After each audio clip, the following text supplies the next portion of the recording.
Macroeconomic conditions will not always be beneficial to the mass market. It is a cycle, it happens. But at every point in time, the solution is not to run away from investing or saving, because that is sacrosanct. What matters is where do you put your money at every point in time to match whatever macroeconomic condition exists. So welcome to this podcast. We are the 𝗲𝗂𝗍 Business School, live from the 𝗲𝗂𝗍 Business School, and we're here with Razaq Ahmed. He's the CEO and the co-founder of Cowrywise Financial Technology Limited. So welcome, Razaq, to this podcast. Thank you. We're very happy to have you here. Thank you for Right, so we're going to go straight to the questions. Can you please briefly tell the audience what Cowrywise is all about, a little bit about your history, and the products and services you offer? So Cowrywise is a digital wealth management platform, and what we do primarily is to make investment products, legitimate investment vehicles and savings vehicles available to the mass market. Target has always been the mass market because we believe in the power of the people, especially when it comes to connecting people to wealth creating opportunities, now in a very legitimate way. So Cowrywise is licensed by the Securities and Exchange Commission as a fund manager in Nigeria, and we're the first fintech in Nigeria to be licensed by the Securities and Exchange Commission. And so our mandate focuses on deepening the capital market by ensuring that we have a lot more people participating in the capital market. The capital market plays an important role in national economic development, especially when it comes to capital mobilization. And you can't mobilize capital if people are not participating in the market.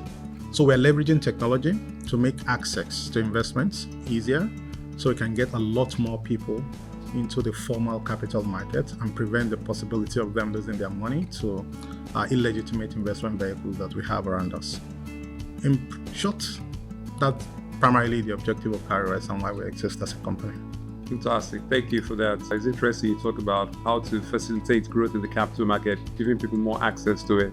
And one of the things you look into as well is financial literacy. Yep. Because if people don't understand the basics of the capital market, they will not have the confidence to make that investment. Correct. Or engage with it. Okay, that's very good. Nigeria's macroeconomic instability has eroded public trust in formal investment platforms. We talk about the Nigerian economy. These hard realities, how do they affect fintechs in convincing people to make investments? Because the economy is hard, people lose confidence in the economy, and you're telling me, okay, bring my money out, and I'm saying, well, why do I have to? I think the macroeconomic situation hasn't been too beneficial to the mass market, especially the retail investors. But the way we frame this problem is to look at the alternative. What is the alternative? The alternative to a troubling macroeconomic situation is not to invest. That is not the solution. The solution at any point in time, irrespective of the nature of macroeconomic condition, is to look for investment opportunities that match that macroeconomic condition.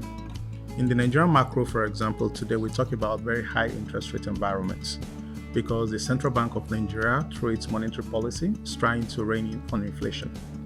While that might be negative to businesses, it's actually a very attractive proposition to the retail investor, because when you invest your money at a higher interest rate, you actually earn a lot more, right? So irrespective of the macroeconomic condition, the solution is not to invest. The solution is actually to look for the best investment vehicle that matches that macroeconomic condition at that point in time. And it's so easy to look at it from the multiple securities that exist. We have stock markets, we have fixed income products, we have dollar-denominated instruments. If there is bearish momentum or bearish sentiment around the NGN, people will definitely look for investment vehicles that can hedge that FX volatility.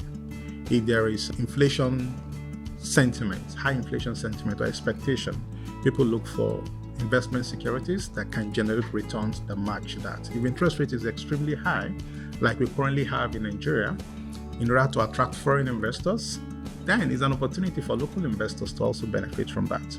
So I think the framing is very simple. Macroeconomic conditions will not always be beneficial to the mass market. It is a cycle, it happens. But at every point in time, the solution is not to run away from investing or saving, because that is sacrosanct. What matters is where do you put your money at every point in time to match whatever macroeconomic condition exists. Exactly. Just reminds me of the favorite expression, when it's raining, instead of running away from the rain, you find a way to dance in the rain. Absolutely. Okay, that's a good one. So the next question we have for you is, a lot of people will look at your organization or your company and think, well, what's the difference between this and a bank? They're talking about savings, have a savings account in a bank. So what's the fundamental difference, and what do you offer that conventional banks don't? I mean, you're definitely not a bank. Well, I think that's the starting point. It's surely not a bank. The banks have their role, and the roles of the bank are extremely important in offering financial services to people. So Cowrywise is an investment manager. We're a fund manager licensed by the SEC. We are not regulated by the CBN. We are regulated by the Securities and Exchange Commission. So what we can do is we can do what the banks do, like facilitating payments, providing credit directly, even though, we can structure something with partners to do that. But at the core of what we do is enabling capital mobilization in order to generate wealth for people, enabling access to investment vehicles like mutual funds in order to help people grow their wealth. Currently, we have the largest collection of mutual funds in Nigeria today, which we call the mutual funds marketplace. And it's not something we built unilaterally. We're building this collaboratively with existing asset managers in the country. We have almost all the top asset managers in Nigeria on the Cowrywise mutual fund platform. And the whole idea is to enable anyone in Nigeria to have access to these diverse investment vehicles so they can be spoiled with choices, right? But while doing that, there are guided rules in order to enable them in terms of what they need to invest in. Because we're dealing with mass markets, there are differences in level of investment education that people have when it comes to what to invest in. So what we've done is to ensure that the product is designed by embedding investment education into it. So they are more or less like, you can handle that without having to talk to anyone. So we dumb it down so that the least financially educated person can actually get onboarded without needing any help. So I think at the heart of what we do in product design is the ability to embed financial education in the product experience. So financial education goes beyond just writing articles so people can read. We're trying to educate people at the point when they are making and taking decisions. And that's more effective than separating financial education from the investing experience itself. And that's one thing we've done pretty well. So when you look at a Cowrywise app and the way we present our product, for example, you hardly see most of the technical terms that are associated with sophisticated investments. Even though the underlying product are sophisticated, what the consumers see on the surface are pretty simple surface area that they can make decisions quickly with. Thank you so much. I mean, there's so much packed in what you just said now, and some keywords that come out there: collaboration, with other financial institutions, making consumers spoiled for choice. That's something we rarely see sometimes in the financial space. People need to have that option. And of course, that also is very, very useful for consumers. And then, of course, the financial education you talked about, which is something we're going to delve into a little bit further as we go along.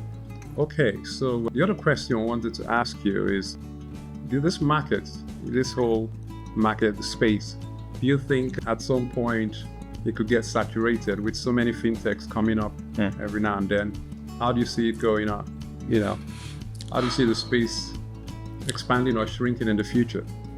Oh, okay. I think from a global perspective, the investment space is significantly underpenetrated right now. And if you compare what is currently going on in the investment management industry to what is obtainable within the banking industry, we'll see that the banks have done significantly more than the investment management firms. Even though the banks are more than a century old in the country, in the industry, we'll expect that they should do more. But even at that, they've done significantly more than the investment management industry. And while bank services are vital to an average person on a daily basis, investment products are even more important. But that is where you build your nest egg. That is where you build something you need to rely on when you retire. That is what enables you to monetize the effort you put in during your work hours. So investment management products are as important as banking services. So, but despite that industry is still significantly underpenetrated when you look at the number of people participating in it.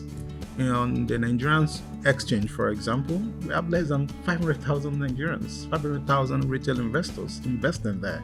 That's significantly low compared to, say, 70 million unique Nigerians that have bank accounts. So, while the concept of saturation might come to mind, I think it will still take us a long time from now before that concept becomes materialized. Thank you so much, Razaq. I think I'll try and narrow down to a few more questions so we can let you go. I know you're a very busy person. Now, talking about this issue of financial literacy, which I know is something you're very passionate about. Apart from, creating digital platforms and digital apps, practical use of technology, are there other ways you can facilitate financial literacy, especially in parts of the country where people, maybe the level of education is a bit low, level of awareness is low? Are there other ideas you have in mind? Yeah, so I think the concept is important to the extent that it needs to be addressed from a structural standpoint. Nigeria is largely young when it comes to its demographics. Right, we're still very young. And what we've done in the past couple of years is to structurally address that by designing and executing a campus ambassadorship program. And currently we're in more than 400 tertiary institutions, including universities, colleges of education, and polytechnics. We believe strongly that the presence of these tertiary institutions in any community is an important institution that can be leveraged for change. So being present on these campuses provides that opportunity for us to impact the society by leveraging them to spread the gospel of financial education, to put it nicely. So we've been doing this couple of years and we've seen how that can be impactful. So what we're determined to do is to scale it even more, not just in terms of the number of institutions reached, but also in terms of the number of people that are participating in that. And the reason is very simple. To build a movement or a generation that is financially educated is to build a viable capital market, a viable financial service industry. If people are not financially educated, they will not see the need to invest. They will not know what to invest in. So long term, if the capital market needs to be viable, it's a basic concept of economics. You need to have large number of players. And this, not just in terms of capital market players like fund managers, but also in terms of the retail investors. And that is what breeds market efficiency. We must have significantly large number of fund managers, and we must have significantly large number of retail investors. That is when price discovery becomes a thing. That is when market manipulation becomes very difficult, because in that case, the market will be driven by the mass markets.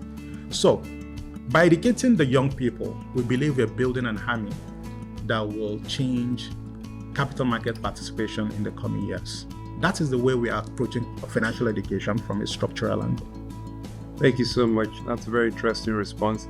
I think last question for you. There's this buzz about artificial intelligence all over the place. How do you think it can be used to enhance financial services and also some of the ethical considerations surrounding it? Do you have any thoughts on that? AI is a force. And to be honest, I'm not sure anyone can stand in its way. However, it's a mixed bag. There are concerns around the ethical side of things. But what we can rule out is how it has been able to enable things that we couldn't even perceive or conceive a few years ago. So within the investment management industry, AI is a tool that has been applied, especially when it comes to investment recommendation and helping retail investors navigate the complexities of financial services. For an investment manager like us, we have to leverage AI, definitely.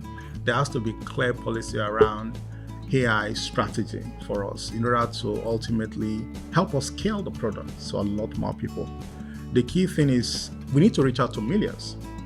And what is obvious is that we cannot reach out to millions by leveraging just human beings. In order to scale efficiently and more cost effectively, we need to leverage tech, and we need to leverage AI in order to do that. not just in a cost-effective way, but also in a fun way. So AI goes beyond just using ChatGPT to generate pictures. If it could do that, it could do a lot more in more serious verticals like investment management. So I think the future is this. We can't stand in its way. We just need to continuously find a way to leverage it to create a better future for not just Cowrywise, but for our customers and the industry at large. Right. So thank you very much, Razaq, for being with us. You've been with us since morning. Give us a fantastic presentation. Maybe next time we'll talk about your background and all the struggles, because everyone, the first time I came across Cowrywise was I just saw a billboard and I was like, what is this? What is this Cowrywise thing? And now you've grown so much. And you mentioned that most of your staff are Nigerians. So you've created a lot of jobs for people. 100%. So, absolutely. Yeah. And also the struggles. You have a very interesting background. So maybe next time I'll have the opportunity for that. But thank you so much for being with us. And at this point, we're going to wrap this up. And I hope our audience will follow up with this podcast. We're going to be having more interesting discussions as time goes on. So thank you so much, and see you next time.